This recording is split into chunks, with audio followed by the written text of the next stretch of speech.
Hey everybody, and welcome to Bits of Board, where we're talking board games, miniatures, cards, and dice. My name's Michael, and today we continue on our journey through Middara's Cave Sickle Extermination campaign. Very pumped for this one because I'm pretty sure this is the grand finale for this entire scenario, and what a doozy it's gonna be. Now, it hasn't really come up previous to this, but I thought I should probably explain the whole point of this exercise. You might know, but our characters have been tasked with taking the bug bomb down into the depths of the cave sickle hive, and we plant it and it explodes, and that's what we want to do this entire thing. But who has the bug bomb? Now, the game kind of misses out this step where you're supposed to bestow the bug bomb onto one of the characters. And obviously we're picking Rook because he's the biggest, baddest dude in the entire party. But there's supposed to be a little token and stuff. It hasn't really mattered until right now because we need our characters to take the ball home, seriously. Now, aside from that, we are so ready to go. We're going to start off with the usual character development. We're going to go to the shops and buy some new gear. Hopefully we can afford something good. But we walked out of the last scenario with so much gold. Oh, I can't wait to spend it all. All right, you ready? Let's get into it. All right, so before we hit up the next scenario, we get an opportunity to shop and train. So I guess it's time to look at how much gold we got out of that encounter and see what sort of experience we're sitting at as well. All right, so here's our crew. Here are all of the gold cards or the combatant loot cards that everyone picked up, including a hit point amount that shows just how much gold we were able to carry away. There is a lot going on there. Now, before we go on a shopping spree, let's quickly tally up the XP, because this scenario works a little differently to the last one. You remember how we got 1 XP for every single loot card last time? Yeah, no, this one's not like that. We actually don't get any XP for our loot cards. We simply get that +1 for unlocking the Success Breeds Success achievement. That means Remy is now on 5 XP, Nightingale is on 2, Rook 2 as well, and Zeke is sitting on 4. Now, I don't know how many scenarios are in this particular campaign, so it might be a good opportunity for Remy to actually pick something new up, even though it's not going to progress her too far in the martial category. Yeah, I'm thinking we're going to take on an assemblage ability here. First one of these that we've seen come into play. This one is a level 1 one, and it's called Forebode. Exhausting this card, we are able to at any time reroll any dice except the black dice that you rolled or were rolled against you. So your enemies roll well, reroll the card. You roll poorly, you might be able to improve it with this. I'm thinking it's going to be a good one, especially for how often Remy is rolling those attack dice. Now, Nightingale will skip over because she can't actually buy anything. What about Rook? I think he's in the same boat, so that leaves us with Zeke. And I'm thinking we might be able to get him another crew ability here. Now, there are 2 of these that I really like the look of. The first is one called In Dreams. Make an attack. When this attack hits, gain a Vow token. Now, Vow tokens are these little suckers, and you can discard them after making a hit to deal 2 extra damage of whatever type of damage you're dealing. The other one is this Crumbling Time. Now, this is an exhaust spell. It costs 1 stamina, and it inflicts the target with wilt, so it doesn't deal any direct damage. Now, wilt tokens look a little something like this, and they are a wonderful little passive you can add on there. When determining damage, roll the black dice, and for each shield rolled, add +1 irreducible damage. So that means we could get up to 4 extra damage with each attack against a particular enemy. I'm thinking wilt is going to be the one that we want to get here, so costing us 4 XP, 3 + 1 for already having a level 1 crew ability. That is going to be Zeke's next spell. All right, that's done there. Let's tally up the gold. Now, we spent all of our gold last time. Nothing left over to carry into this, but I think that's okay. We did score pretty well here. So we've got 83 plus 6 more, 89 gold. Wow. All right, let me take a look at what's available in the shop and we'll start spending. I think I've got it. So we're going to grab 4 weapon upgrades, the masterwork upgrades, and I'm sorry I haven't done this before because these are fantastic. Basically, you can exhaust this upgrade when making an attack or when determining the force of a spell, add +1 to the roll. And I'm going to dish these out as follows. 1 to Rook, 2 to Nightingale, because A, her bow can handle it, and B, I don't want her missing any attacks. And then the fourth one I'm going to give to Remy. So that's 60 of our gold straight up. The next thing I'm going to do is I'm actually going to upgrade Zeke a bit as well. And because we have the water lower oil, this gives us access to some of the water lower upgrades. And this one we're getting here is Shimmering. We're going to put this in Zeke's weapon. When a spell you cast deals damage to an opponent, add +1 magic damage. So this is just going to help him deal a bit of damage as well. So it's a bit of an improvement across the board. So $75 down there. We've still got, what, 14 to go? 4 of those, we're going to grab some magic arrows so that Nightingale's got some magic up her sleeve.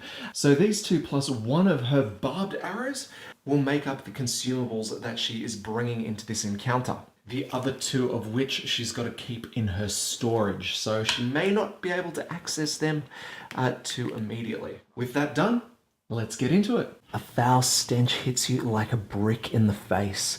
The hive must be up ahead. You've heard that there are cave sickle warriors who guard the deepest parts of their hives. People say they're tougher than average cave sickles. Hopefully, this is just a rumor. And here it is, guys and gals, the too many sickles scenario. Now you might notice here there are 2 starting locations. This one we would use if we went straight from the first scenario into this one, but of course we went treasure hunting, so we're going to start off in the top right of the map here. Now we have a short special encounter rule to read before we go anywhere. If the last encounter played was the Muggy Hollow, which it was, use the red starting area, of course. After dealing the initiative cards, move the Cave Sickle initiative card to the end of the initiative track, then read the following hidden text. So let's go do that. So I've got our Cave Sickle cards, I've got our adventurers, let's shuffle up, and then I'll deal them out. Couple more for good luck, and we're out. All right, as per our special rule, the cave sickles head to the end of the track, and then we read. The 4 of you crawl on your hands and knees until the tight passage opens up, spilling you out onto the floor. You look around and see that you are standing around a startled pair of cave sickles. Now, as we've not been instructed to restore our adventurers, they are stuck with the damage and the stamina that they had at the end of the last scenario. So as you can see here, they are extremely tired and pretty heavily damaged, especially Rook. So we begin with Rook's activation. We're going to bring him up to the max stamina, and thanks to his sentient bodysuit, we're going to heal up 1 point of damage. Alright, so Rook begins his activation by making an attack against Cave Sickle number 4. We grab his combat dice and we roll pretty well. We score a 9 there, which is 1 up on the Cave Sickle's defense. But not only that, we have 2 shields, which bumps it up to 3 points of damage. Now we could exhaust the Masterwork upgrade for our weapon there to boost it by another point, but I think we'll leave that for the time being, and we lay those 3 points down. Next attack for Rook is actually going to be against the other Cave Sickle here, number 5. This way, if we do really well, the extra damage is not wasted. We roll his attack dice, and we roll very, very well. Wow, that is a 12, which is 4 points up on the Cave Sickle defense. We've got 2 shields there, which bump the damage up by 2. We've got the burst, which bumps it up by another 1. But that's it. We don't even need the burst there, because that is 6 points of damage, and this guy is done and dusted. See, I knew he had a big hit in him. Now that leaves 1 point of stamina for Rook, and I think that's where we'll leave him there. Yeah, we could move up towards the treasure up the top right there, but we'd be encouraging a break attack, and I don't want to go there just yet. So that's where we'll leave him. So we move into Zeke's activation. He's going to heal up 1 point of damage, and he's going to be up to maximum stamina as well. Let's finish off Cave Sickle number 4 there. Zeke's going to cast his Gore Shot, which is of course a spell 6. We're going to roll his spell dice and add the totals together. So we have a 10, that's the number our Cave Sickle has to resist, and he's rolling 2 purple dice. So a 1 and a 3, certainly not enough to resist the spell. So that's 2 damage there. We could go ahead and take 1 damage ourselves to bump it up to 3, or we could use our Shimmering Weapon upgrade.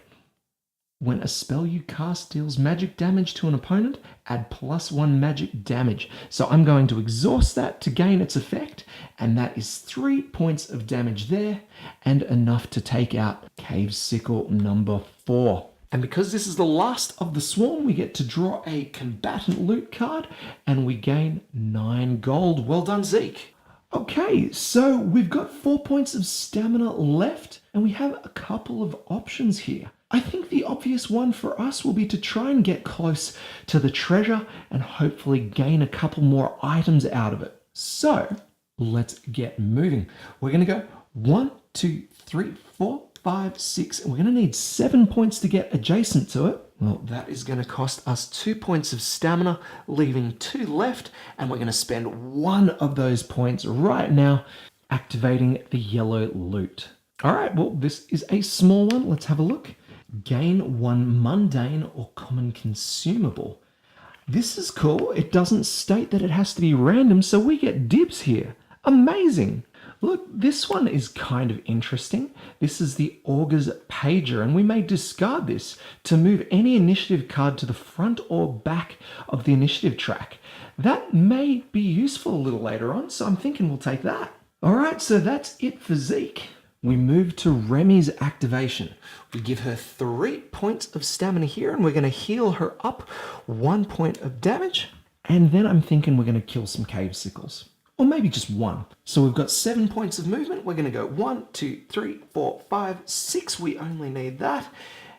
2 points of stamina left. Let's use them on the attack. Targeting Cave Sickle number 2, we roll our orange and purple dice and we smack that thing to oblivion. 14 against 8 defense, even without the symbols, that is enough to take this Cave Sickle out, so that is a great start. And just so we make use of all of our abilities, I'm going to go ahead and exhaust our short sword so I can move 1 space diagonally.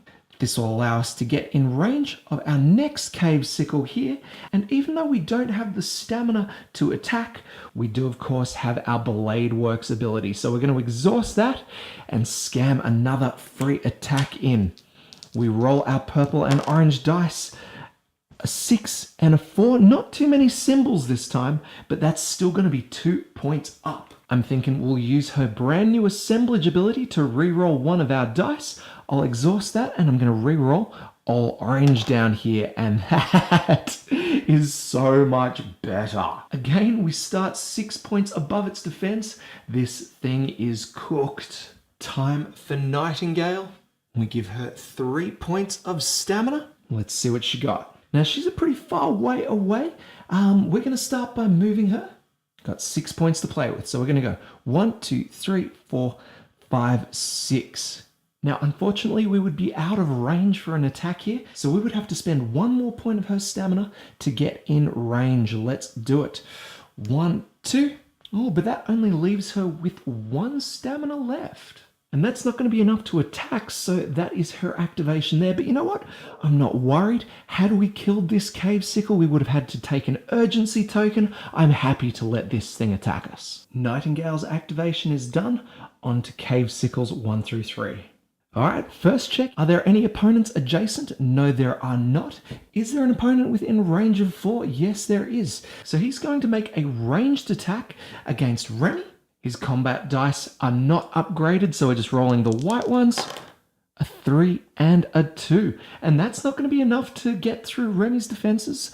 So we move on through the rest of his attack. Next thing we've got to do is move him into close combat range, and he's going to make a melee attack. Again, 2 white dice, a 4 and a 5. Remy's actually got 10 defense at the moment, so this attack does not hit. Good news for us though, we can make a free counter attack. We exhaust Remy's ability core, giving us the free counter, and this is just like a regular attack, except we do not have to pay stamina for it. We roll purple and orange, and we get 8, which is enough to get through its defenses, but not enough to do much. We'll simply exhaust our upgrade, giving us +1 to the rolled result, and then we'll gain +1 physical damage here. So the roll going from an 8 to a 9 gives us 1 point of damage. +1, 2 points. It's a start. 1 and 2. We swing back around to Rook's activation. He's going to heal up 1 point of damage, and we're going to give him 3 points of stamina. Let's get moving. We've got 8 points of movement to spend, and we get to ignore all terrain and allies along the way, so we're going to get pretty far. 1, 2, 3, 4, 5, and 6 here. Any further along this path, and we would suffer break attacks from our cave sickle here. Let's go ahead and spend 2 points of stamina to attack. I'm going to roll our white dice here and knock Nightingale completely off the table. I think she was there. Good news is we've rolled immaculately well here. A total of 13. We're automatically 5 points up on the attack, so that's 5 damage. 2 sets of 2 shields there means another 4 damage. This cave sickle is done and dusted. These guys are a piece of cake now, right? Okay, so we gain a combatant loot card now because we've dealt with the storm, and we actually get an item loot card. Hooray! We're going to roll 2 white dice here. A 6 and a 5. We are going to draw a random core. Now, there aren't too many of these floating around anymore, but I've got them here. As per usual, I'm going to shuffle up, and we'll take like the third one down, and that will do. And we're going to go 1, 2, 3. We are going to take the utility core. Very nice. Now, we can only have 1 core item equipped per character, so I'm just going to chuck this in Rook's storage. But we'll have a quick look at it so you know what it does. This item basically gives us the conviction dice upgrade, which is lovely. We get a white dice. But as a passive, it kind of allows us to gain more consumables at the end of the encounter, assuming we're still alive. So it's a fairly interesting one, but not one I want to really equip right now. That done though, Rook's activation is over. Zeke activates, we gain 3 points of stamina, and we heal 1 hit point, and he's ready to go. And we're going to move 1, 2, 3, 4, 5, 6. We'll spend an extra point of stamina to go 7 over here. Not much else for Zeke to do here, so we're on to Remy's activation. No poison, thank goodness. We're up to maximum stamina, and we get to heal a hit point. All is well here. Of course, we're unexhausting all of her cards. And then I guess we're moving, because I want to get into this tile. We've got red loot. We have the green objective. Yeah, I'm keen. Let's go. 1, 2, 3, 4, 5. And let's see that objective. And it says only read the following text if instructed to. I have not been instructed to, so I'm going to leave that. So I guess we've still got some moving to do. Let's head down towards the treasure. That was 5 points of our movement spent. 6, 7. What has she got? 7, doesn't she? Look, let's spend her last 2 points of stamina. Gives us 4 more points of movement. 1, 2, 3, 4. At least we can begin our next turn adjacent to the treasure. We move into Nightingale's activation, and she gains 2 points of stamina for her max. We unexhaust everything, and we better get some enemies on the board stat. Look at it. We're completely bare. We could head down to the red objective down here, or we could make our way into line of sight of the blue totem, but that's a lot of movement. Look, I think we can hit the red objective down here. So let's try that. We're going to go 1, 2, 3, 4, 5, 6 for the first part of our movement, and then we're going to spend 2 more points of stamina to go 1, 2, 3, and on top of the objective. Is that what we need? Yes, that is all we need. We get to reveal the red objective. If the blue token is on the board, discard it. A horrible crashing sound rings through the cavern. The rocks to your east blow out, sending debris plummeting down into the depths below. A large cave sickle screeches an ear-piercing sound throughout the cave. Discard this objective, then reveal small and large hidden cards number 1, and place tokens and figures according to diagram 32. When Whopper is defeated, reveal special encounter rule, besting the warrior. Uh-oh. Ladies and gentlemen, there he is, the Whopper. Hectic. This is the first hidden enemy in our game. His initiative card, that's going right next to Nightingale. It can't go any further. So that means it's his activation next. But we've still got 2 points of stamina to play with. Do we attack? I think we do. We load up Nightingale's magic arrows for reasons you'll see very shortly. Flipping this allows us to turn all damage we do in our attack into magic damage. So we grab our purple and white dice and we roll hoping for big numbers. We get just an 8. We're going to exhaust both of her masterwork upgrades, increasing this roll to a 10. Check it out. We'll go through this card properly. 8 defense. We're 2 above the defense. That's great. But look at those hit points.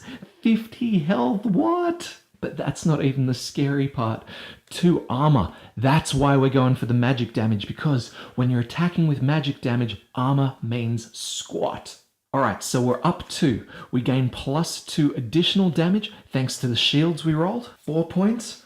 I'll take it.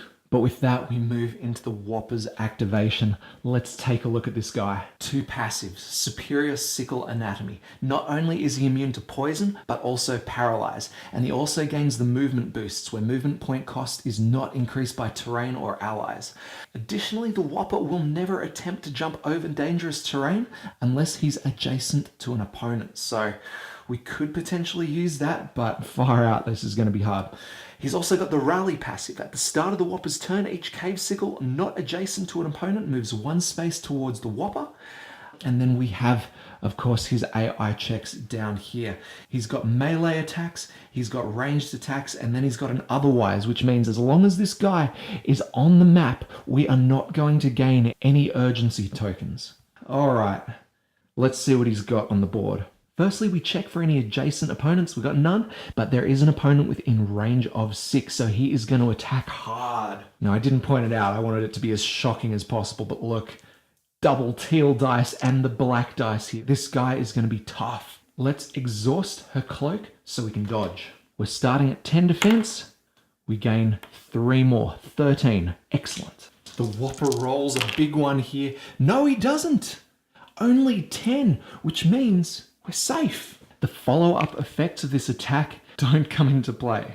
We move into his second ranged attack. Same dice. And this time, there is going to be some damage there. The attack has been made, and there are a ton of shields. 4 shields plus the burst, that means 6 points of damage here. Holy crap. Nightingale is hit hard. But that's not all. She's now got to contend with the Whopper's follow-up to the attack, which is a Force 10 ability that can inflict both wilt and paralyze. We've got 1 upgraded dice, but we also gain additional points for every book we roll. And that's good. We roll the 9 plus 1 book, that's a 10. We resist. Yes. All right, Rook, let's get into it. We'll heal up 1 point of damage, and we're going to throw 3 extra points of stamina his way. After we unexhaust, we move onto the field. Now we know Rook's pretty bad at jumping, so we're not going to attempt to come down here to try and meet the Whopper. And on top of that, I'm not actually sure if we want to engage the Whopper at this stage. We could just make a break for it, because down in the bottom right, we have the blue objective, which must be the place where we're setting the bug bomb. So let's make a break for it. He's got 8 points of movement. We're going to spend 2 additional points of stamina to bring it up to 12. Let's go. 1, 2, 3, 4, 5, 6, 7, 8, 9, 10, 11, 12. Look at him go. Rook's activation over, we move into Zeke's. He gains 3 points of stamina, and of course we unexhaust all of his cards. All right, first things first, we got to get Zeke into a position where he can actually do something. So we'll start by spending 1 of his stamina to move. And actually, I'm thinking we're going to add 3 extra stamina points to this, but let's see how we go. So our first movement is going to be 1, 2 points, 3, 4, 5, and 6.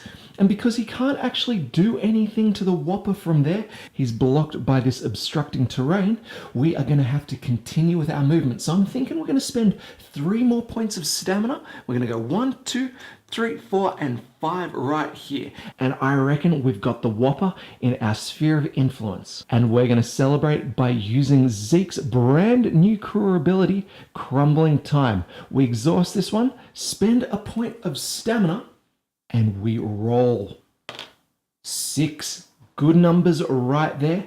That means we've got a total spell value of 12. Now, the Whopper, his conviction dice are 2 purple dice, so we have a very good chance of affecting him here. He rolls, and only gets the 11. He rolled well, but not well enough, and the effects of this spell go off. The Whopper gets the Wilt token. Flipping this around, we have all the information that we need. It gives the Whopper a passive. When determining damage, roll the black dice, and for each shield rolled, add +1 irreducible damage. This is going to give us the edge that we need here.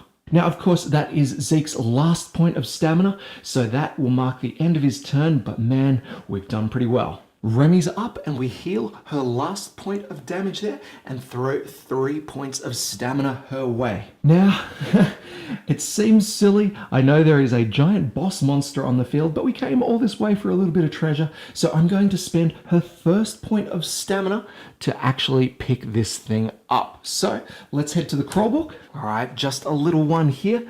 You find a stash of gear. Gain 2 random mundane armors or cores. All right. So I'll shuffle those 2 decks together. Here are our remaining cards in the 2 groups. Gonna give them a bit of a shuffle. I got my eyes shut, and what we'll do is we'll take the 3rd one and the 4th one down. So 1, 2, 3. We are taking, that's a defense core and an ability core. Now, I believe Remy's already got the ability core equipped, and I don't think I want to replace it with the defense core. I believe that the counter is more valuable than the dodge for us right now, so she's going to put these in her character storage. With that out of the way, we should probably get her moving. We're going to spend her last 2 points of stamina to give her a total of 9 points of movement. We're going to go 1, 2, 3, 4, 5, 6, 7, 8, and probably 9, because I reckon she can fly her way down through the newly exposed hole in the wall down here. Yeah. All right, Remy's done, so we move into Nightingale's activation. No heals, but she does gain 3 points of stamina. Now, I know we should probably get her the hell out of here because she's in a really precarious spot, likely going to be the target of the next Whopper attack, but I think we can afford to get a shot in there before we go. So what we'll do is we'll spend 2 points of stamina to load up the longbow. We are going to discard our recently flipped magic arrows so we can turn all this damage into magic damage. We'll exhaust the Precise Strike ability card so that we can empower this attack, and then we are going to roll. 3 and a 6, pretty solid stuff there. So we do actually make the hit. We're 1 point above his defense. Now we've got a ton of shields floating around, so that's going to equal a total of 5 damage there, and it's actually +1 on top of that because of our Precise Strike ability. So 6. And we've still got to roll the black dice for the Wilt passive. Come on, shields. Just 1. Not so bad, though. Now, I feel like we should probably get moving, but let's push it a little bit more. We are going to use our once per encounter ability on the fight drive to gain a 1 more attack. Put her back there. We gather our attack dice and we roll. A 7 and a 2. Again, we rolled a 9, but this time I'm thinking let's bump it up just a tad more. We've got our 2 Masterwork weapon upgrades, which will bump this attack roll up. So we'll exhaust them both, and let's say turn it into an 11. So that's 3 damage automatically. We've got 2 shields there, which bring it up to 5. We've got a burst that brings it up to 6. So another 6 damage, plus 1 more again for the Precise Strike. And we get to roll the black dice. No additional damage there, unfortunately. So how much damage have we got? 18. Nice. Very nice. Okay. Now, with that out of the way, we should probably head off. Because unless we do, I think Nightingale is going to be the target for the next attack. So, last point of stamina. Let's lose that, and we're going to move. We'll just go maybe 1, 2, 3, 4. She's well hidden there, living to fight another day. Nightingale's activation done. We move into the Whopper's turn, and he's probably pretty pissed off at us right now. We check for any adjacent opponents. None. Do we have anyone within range of 6? Yes, we do. Zeke over here is going to cop a massive hit, I'm sure, but he's going to do whatever he can to dodge out of the way of this one. We exhaust his too many belts. We start on 9 defense, and we're up to 11. The Whopper rolls his attack. Oh, wow. And we actually make it through. They've got to be the worst rolls that he can do. No, mistaken. That could go down to a 3. That's okay. 8 is not enough to beat his defenses here. Good dodge, Zeke. That's not to say it's over, though. The Whopper has one more attack in this AI step. Unfortunately, we've got no more free dodges, and he's out of stamina. So, we're going El Natural here. 6, 6, 12 is enough to top the defense. The attack hits. Already at 3 damage plus 1, 2, 3, 4, 5, 6. That is 9 points of damage. Zeke is so hurting right now. 9 damage. That has got to hurt. And it's not done there either, because the attack connected. We've got to roll the follow-up effects. This is a Force 10, and it's a combination of both Paralyze and Wilt. He's using his own powers against him. Now, we've just got the 1 upgraded dice here. So we're hoping for 10 or more, and we do it. Yay! 4 and 7, 11. Neither the Paralyze nor the Wilt affect us. Awesome. All right, that's it for the Whopper. We head back around to Rook. He's going to heal up 1 point of damage, and he gains 3 points of stamina. We are going to come at this thing so hard here.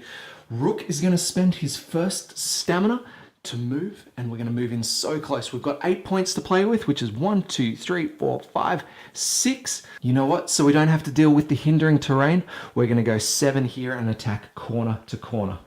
We spend 2 points of stamina to get the attack going, but this is going to be tricky as the Whopper has 2 points of armor that we've got to get through here. 2 white dice.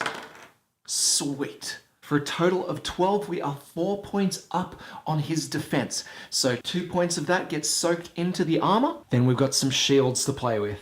2 shields will bump our damage up to 4, the burst up to 5. Well, let's go even further. We're going to bump this up by 1 thanks to our Masterwork upgrade. 6 damage, and now we roll the black dice for our additional Wilt damage. 4, yes! Turn that 1 into a 5. 28 damage. We are over halfway there. Now, unfortunately, with only 1 point of stamina left, we're not going to be able to do much. But we are next to a blue loot token. Do we take a quick break from combat to check it out? Yeah, let's do that. Blue loot, another small one here. Inside this chest, you find a pile of treasure. The party gains 20 gold. Cool. All right, Rook's done. Zeke's activation will heal 1 point of his newly gained damage. Going to give him 3 points of stamina. We'll start by firing off a couple of spells. We, of course, have our Gore Shot ability ready to go. Let's start off with the 1, spending 1 point of stamina. We're going to roll our spell dice, and we roll well. That's a good 5 there, which means our total spell force is 11. We roll the Whopper's conviction dice, and he only hits a 9, which means that this spell does affect him. 2 base damage, we're going to up that by 1 thanks to our shimmering upgrade. We go to 3. We'll take a damage ourselves to go to 4, and then we're going to roll the black dice for more. Another 3 points, very happy there. Let's keep it going, another Gore Shot. Only a 4 this time. Our spell force is 10. That's okay though, the Whopper kind of sucks against magic, right? We'll take 1 damage ourselves to bump it up to 3, and then we roll for Wilt damage. 3 points again. Now, for whatever reason we don't manage to take the Whopper out this turn, I'm going to get Zeke out of there because I don't really want him getting smashed about right now. So we're going to head down, spending the last point of stamina, and we're going to go 1, 2, 3, and 4 like this, just in case Nightingale needs to jump across. Zeke's going to be there to help throw her. All right, Remy, 3 points of stamina for you. Let's get flying.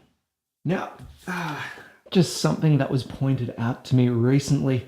I actually missed the stamina cost next to natural flight for Remy here. So her movement is a little more labored. Of course, it's definitely going to be worthwhile in the instances where we need to move across water and stuff like that. But it's just worth noting that she may not have been able to sprint as far as she has been able to. I'm sorry about that. Doesn't matter though. I'm going to spend 2 points of her stamina to fly here.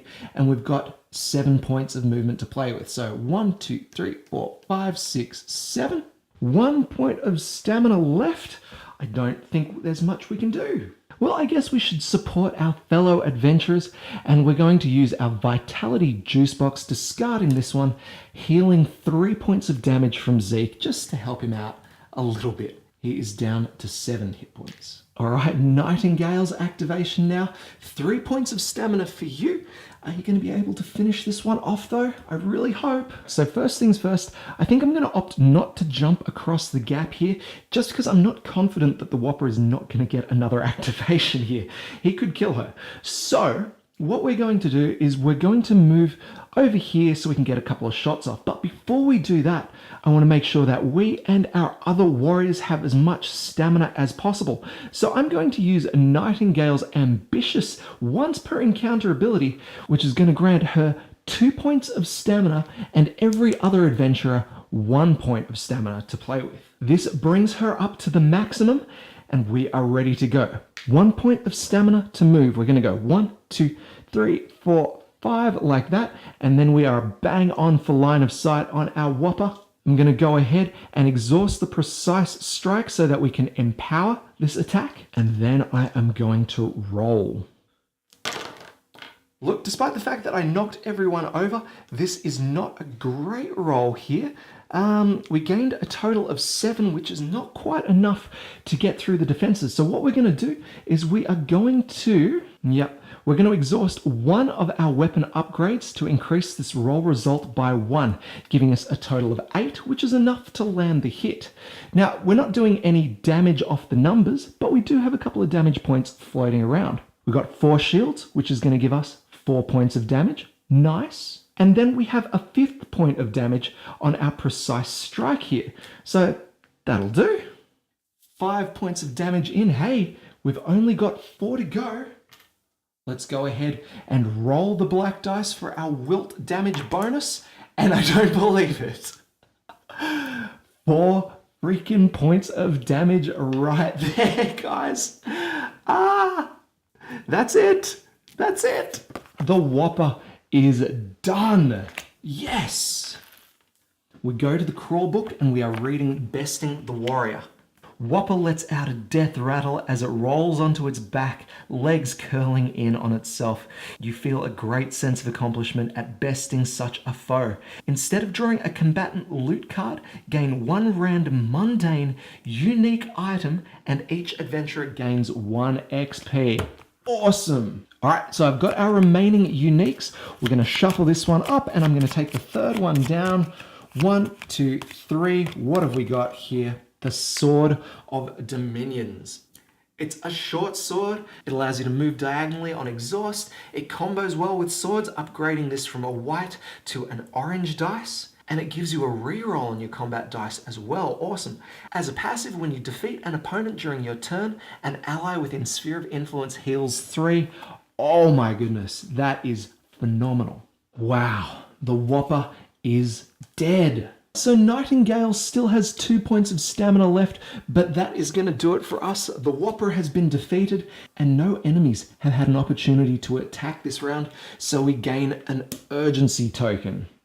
We'll swing back around to Rook's activation. First things first, 3 points of stamina, and he heals up 1 point of damage. Next, let's get him moving, because he is just this close to the blue objective. We'll spend 1 point of stamina to begin moving. 1, 2, 3, 4, 5, 6. That's all we're going to need. All right, here we are at the blue objective. While adjacent to this space, the adventurer with the bug bomb token may make an encounter action to read the following hidden text. We're going to drop 1 point of stamina. Rook is down to 2 points, and we read, "The bomb is set. Remove the bug bomb token from your card. Then place the blue exit token on any space on the south side of tile UM number 1. At the end of the next round, and each round after that, add 1 time token to the back of the initiative track. When the 5th time token is added, the party is defeated." After reading this, read the hidden text for the green objective. All right, that's that hidden objective from earlier. Let's check it out. Reading it when instructed. Yes, we're instructed. The bomb emits a periodic high-pitched beep. In the distance, you hear more cave sickles. Spawn 6 cave sickles on or adjacent to this objective on any unoccupied space. Then discard this objective. Add the following text to the end of all cave sickle cards, and it's an otherwise condition. Move closer to the nearest opponent. That means these guys are never gonna rest. Here is our green objective, and here it is with a ton of cave sickles. Oh my goodness. So we've got to get spawning before we go anywhere. Rolling the black dice for cave sickles 1 through 3. They're gonna go 4 spaces after. So right at the end. Yeah, nice. 4 through 6. Just 1 space after, so straight after Zeke there. Cool. Now, as I mentioned earlier, the game didn't come with a bug bomb token, so let's go ahead and use the lit dynamite one. Why not? With Rook having already completed his movement, we're going to leave him there so he can sprint his way out should he need to. We move to Zeke's activation. He heals up 1 point of damage. He gets 3 stamina, and guys and gals, let's call it here, cause Zeke is ready to bail. Now, we could, take out these 6 cave sickles. We've got 5 rounds to do it, I know. There is time, but you know what? I am knackered. So Zeke's activation is going to be this. We're going to spend 1 point of stamina, and we're going to move. 1, 2. We are on the exit. And we have met our win condition. An adventurer finds and ends their turn on the blue exit. We're going to read up here. Each party member gains 1 XP, and we restore our adventurers. Everyone's healed. Everything's unflipped. It's all brilliant. And we go to the cavern fumigation conclusion. Here it is. Did we plant the bug bomb and escape the fumes? Yes, we did. A job well done. Gain 50 gold. Awesome. If you wish to continue to play through another scenario with the same party, record the gold, XP items and disciplines each adventurer has, then continue to the rank 2 scenario. For us, that is lost loot. We made it, guys and gals. A job well done. I mean, we didn't take out all of the cave sickles rummaging after us, but I'll tell you what, that bug bomb probably did them every bit of damage that we could have. What an epic little adventure. Let's go back to the studio and have a quick debrief. Whew. There we go, guys and gals. Not only did we make it into the depths and plant that bug bomb, but we defeated the Whopper, the giant crab-looking cave sickle dude who could have absolutely destroyed us. He had huge XP. He was rolling some super powerful dice. But guess what? It doesn't matter when you dodge, duck, dip, dive, and dodge like we do. That's from Dodgeball, sorry. Honestly, our characters were so well equipped for this one, and far out. Zeke and his crumbling time ability, that thing is insane, so powerful against the one-on-one big monsters. I don't know how many points of damage we owe to that thing, but damn, it saved us so good. All right. So that's it for this one, guys and gals. Rank 2 lies ahead. Who knows what's in store for us there. But I'll tell you what, I'm having such a blast with this one that I'm thinking I'm going to head into the proper story mode. I want to experience the whole breadth that this game has to offer, because check it out. We've been adventuring hard, but what we've come up against, 3 different enemies in the process. Middara has so much more to offer, and I can't wait to see it all in action. So bear with me there. Now, for all you regular viewers who have been watching the whole way through, thank you so much, and thank you for sort of bearing with me as we get through some of those rules mistakes. I know there were a few, not necessarily game breakers in there, but there are a lot of little neat things that I've got to train myself to keep up with, because there's a lot of depth to this game. So definitely thank you to all of the viewers that have taken the time to comment and point out where these rules goofs are taking place. Honestly, thank you so much. That's about it though, guys. Aside from that, I hope you've enjoyed the whole adventure so far.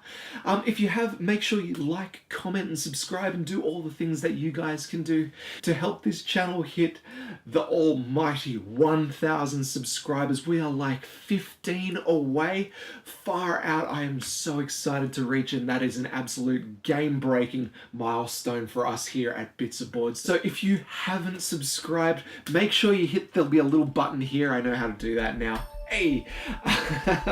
Alright, that's it, guys and gals. We are done. As always, my name is Michael. This is Bits of Board. We'll catch you next time.